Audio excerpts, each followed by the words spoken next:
The Works of Edgar Allan Poe. Raven Edition, Volume 1. Death of Edgar A. Poe. By N. P. Willis. The ancient fable of two antagonistic spirits, imprisoned in one body, equally powerful and having the complete mastery by turns of one man, that is to say, inhabited by both a devil and an angel, seems to have been realized, if all we hear is true, in the character of the extraordinary man whose name we have written above. Our own impression of the nature of Edgar A. Poe differs, in some important degree, however, from that which has been generally conveyed in the notices of his death.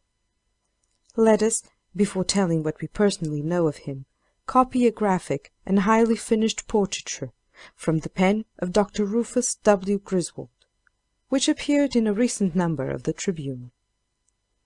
Edgar Allan Poe is dead. He died in Baltimore on Sunday, October the 7th. This announcement will startle many, but few will be grieved by it. The poet was known, personally or by reputation, in all this country.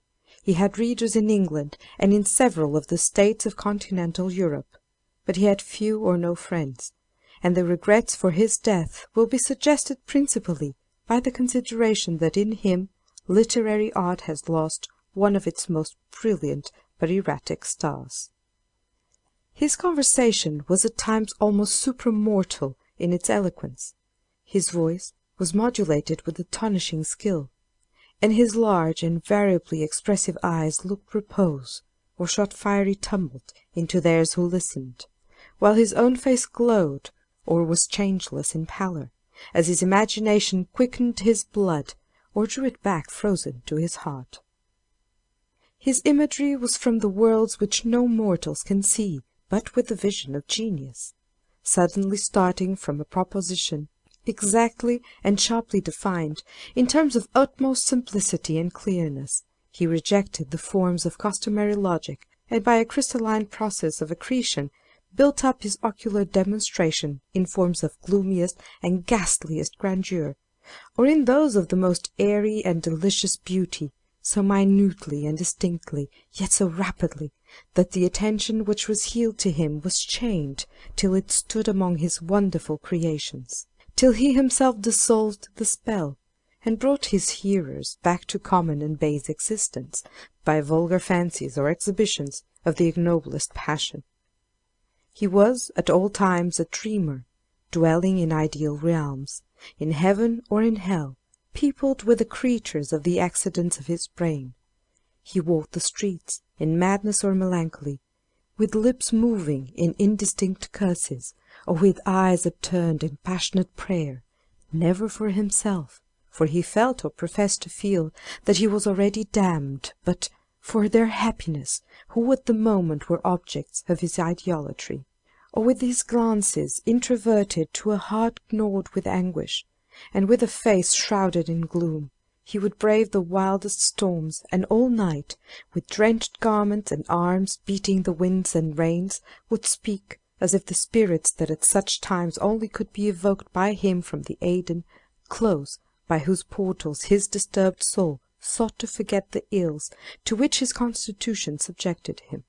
Close by the Aidenn, where were those he loved, the Aidenn which he might never see but in fitful glimpses, as its gates opened to receive the less fiery and more happy natures whose destiny to sin did not involve the doom of death. He seemed, except when some fitful pursuit subjugated his will and engrossed his faculties, always to bear the memory of some controlling sorrow. The remarkable poem of the Raven was probably much more nearly than has been supposed, even by those who were very intimate with him, a reflection and an echo of his own history. He was that bird's unhappy master whom unmerciful disaster followed fast and followed faster, till his song one burden bore, till the dirges of his hope that melancholy burden bore, of never, nevermore. Every genuine author, in a greater or less degree, leaves in his works, whatever their design, traces of his personal character, elements of his immortal being, in which the individual survives the person. While we read the pages of The Fall of the House of Usher, or of Mesmeric Revelations, we see in the solemn and stately gloom which invests one, and in the subtle metaphysical analysis of both, indications of the idiosyncrasies of what was most remarkable and peculiar in the author's intellectual nature. But we see here only the better phases of his nature, only the symbols of his juster action, for his harsh experience had deprived him of all faith in man or woman. He had made up his mind upon the numberless complexities of the social world, and the whole system with him was an imposture. This conviction gave a direction to his shrewd and naturally unamiable character. Still, though he regarded society as composed altogether of villains, the sharpness of his intellect was not of that kind which enabled him to cope with villainy, while it continually caused him by overshots to fail of the success of honesty. He was in many respects like Francis Vivian in Bulwer's novel, The Caxtons. Passion in him comprehended many of the worst emotions which militate against human happiness. You could not contradict him, but you raised quick choler. You could not speak of wealth, but his cheek paled with gnawing envy. The astonishing natural advantages of this poor boy, his beauty, his readiness, the daring spirit that breathed around him like a fiery atmosphere, had raised his constitutional self-confidence into an arrogance that turned his very claims to admiration into prejudices against him. Irascible, envious, bad enough, but not the worst, for these salient angles were all varnished over with a cold, repellent cynicism. His passions vented themselves in sneers. There seemed to him no moral susceptibility, and, what was more remarkable in a proud nature, little or nothing of the true point of honour. He had, to a morbid excess, that desire to rise which is vulgarly called ambition, but no wish for the esteem or the love of his species, only the hard wish to succeed, not shine, not serve, succeed, that he might have the right to despise a world which galled his self-conceit. We have suggested the influence of his aims and vicissitudes upon his literature. It was more conspicuous in his later than in his earlier writings. Nearly all that he wrote in the last 2 or 3 years, including much of his best poetry, was in some sense biographical. In draperies of his imagination, those who had taken the trouble to trace his steps could perceive, but slightly concealed, the figure of himself. Apropos of the disparaging proportion of the above well-written sketch, let us truthfully say, some 4 or 5 years since, when editing a daily paper in this city, Mr. Poe was employed by us for several months as critic and sub-editor. This was our first personal acquaintance with him.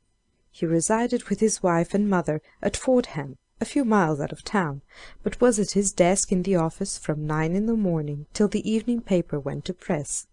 With the highest admiration for his genius and a willingness to let it atone for more than ordinary irregularity, we were led by common report to expect a very capricious attention to his duties, and occasionally a scene of violence and difficulty. Time went on, however, and he was invariably punctual and industrious.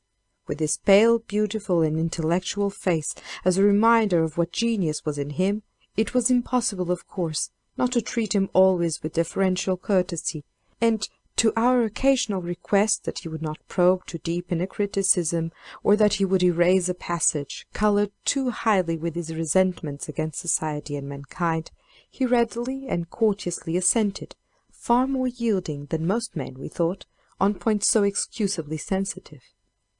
With the prospect of taking the lead in another periodical, he at last voluntarily gave up his employment with us, and through all this considerable period we had seen but one presentment of the man, a quiet, patient, industrious, and most gentlemanly person, commanding the utmost respect and good feeling by his unvarying deportment and ability.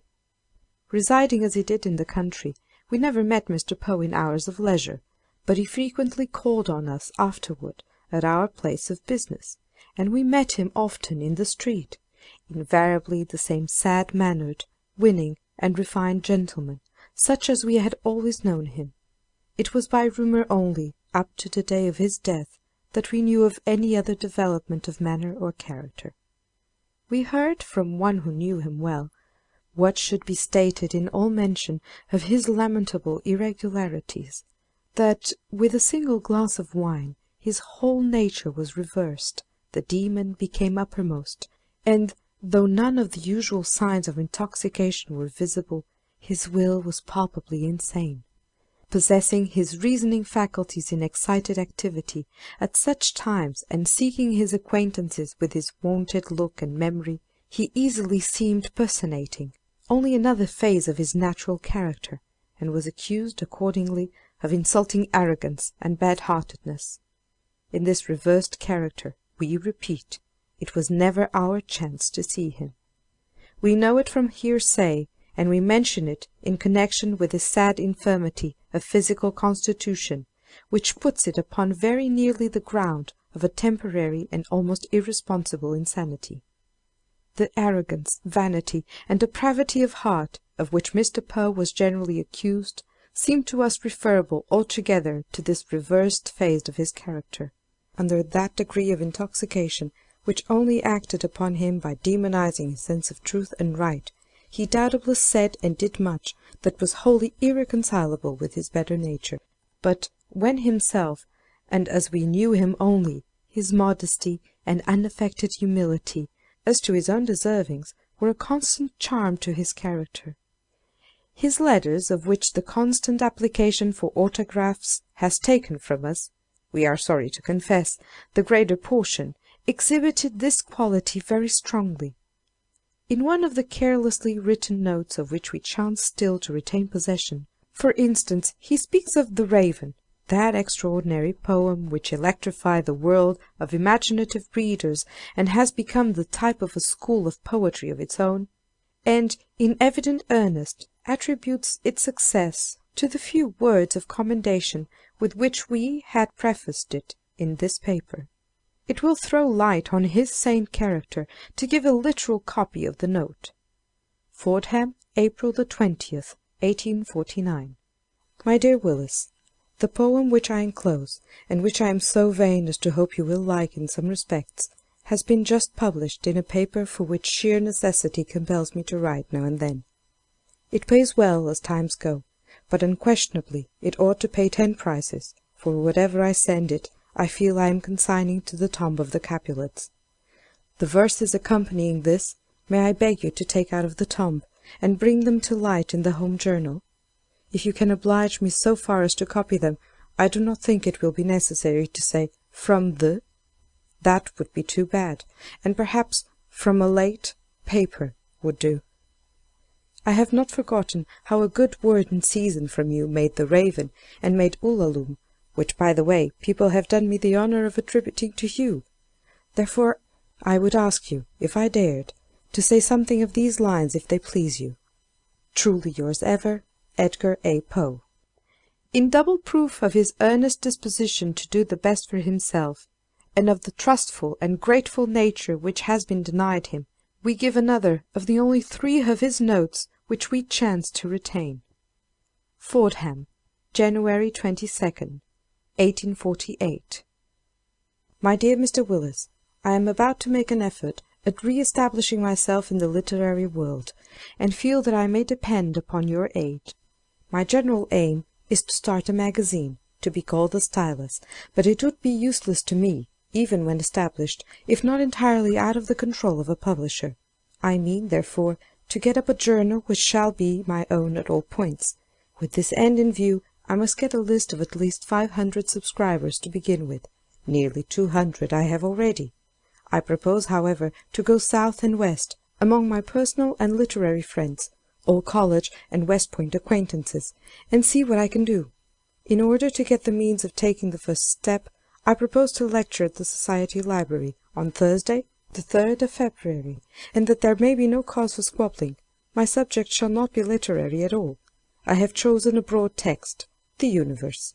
Having thus given you the facts of the case, I leave all the rest to the suggestions of your own tact and generosity. Gratefully, most gratefully, your friend always, Edgar A. Poe.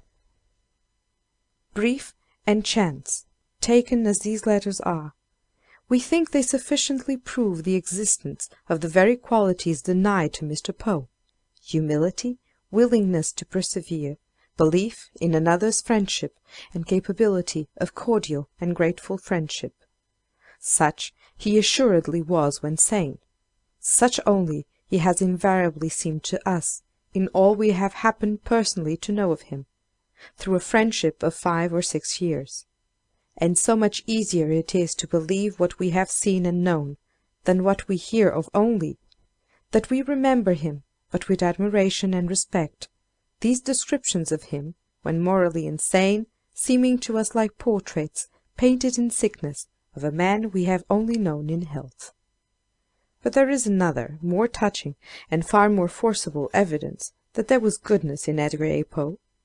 To reveal it, we are obliged to venture upon the lifting of the veil which sacredly covers grief and refinement in poverty. But we think it may be excused, if so we can brighten the memory of the poet, even were there not a more needed and immediate service which it may render to the nearest link broken by his death. Our first knowledge of Mr. Poe's removal to this city was by a call which we received from a lady who introduced herself to us as the mother of his wife. She was in search of employment for him, and she excused her errand by mentioning that he was ill, that her daughter was a confirmed invalid, and that their circumstances were such as compelled her taking it upon herself. The countenance of this lady, made beautiful and saintly with an evidently complete giving up of her life to privation and sorrowful tenderness, her gentle and mournful voice urging its plea, her long-forgotten but habitually and unconsciously refined manners, and her appealing and yet appreciative mention of the claims and abilities of her son, disclosed at once the presence of one of those angels upon earth that women in adversity can be. It was a hard fate that she was watching over. Mr. Poe wrote with fastidious difficulty, and in a style too much above the popular level to be well paid. He was always in pecuniary difficulty, and with his sick wife frequently in want of the merest necessaries of life.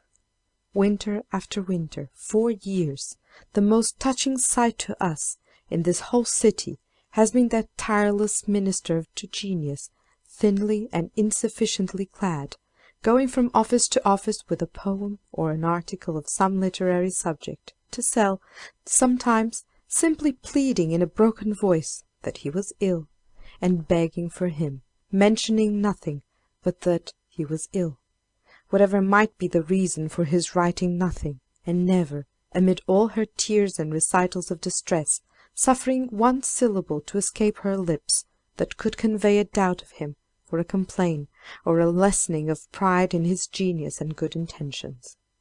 Her daughter died a year and a half since, but she did not desert him. She continued his ministering angel, living with him, caring for him, guarding him against exposure, and when he was carried away by temptation, amid grief and the loneliness of feelings unreplied to, and awoke from his self-abandonment, prostrated in destitution and suffering, begging for him still. If woman's devotion, born with a first love, and fed with human passion, hallow its object, as it is allowed to do, what does not a devotion like this, pure, disinterested, and holy, as the watch of an invisible spirit, say for him who inspired it? We have a letter before us, written by this lady, Mrs. Clenn, on the morning in which she heard of the death of this object of her untiring care. It is merely a request that we would call upon her, but we will copy a few of its words, sacred as its privacy is, to warrant the truth of the picture we have drawn above, and add force to the appeal we wish to make for her. I have this morning heard of the death of my darling Eddy. Can you give me any circumstances or particulars? Oh, do not desert your poor friend in his bitter affliction. Ask Mr. to come, as I must deliver a message to him from my poor Eddy. I need not ask you to notice his death, and to speak well of him. I know you will. But say what an affectionate son he was to me, his poor desolate mother. To edge round a grave with respect, what choice is there, between the relinquished wealth and honours of the world, and the story of such a woman's unrewarded devotion. Risking what we do in delicacy by making it public, we feel, other reasons aside, that it betters the world to make known that there are such ministrations to its erring and gifted. What we have said will speak to some hearts. There are those who will be glad to know how the lamp, whose light of poetry has been on their far-away recognition, was watched over with care and pain, that they may send to her, who is more darkened than they by its extinction, some token of their sympathy. She is destitute and alone. If any, far or near, will send to us what may aid and cheer her through the remainder of her life, we will joyfully place it in her hands. End of Death of Edgar A. Poe, by N. P. Willis.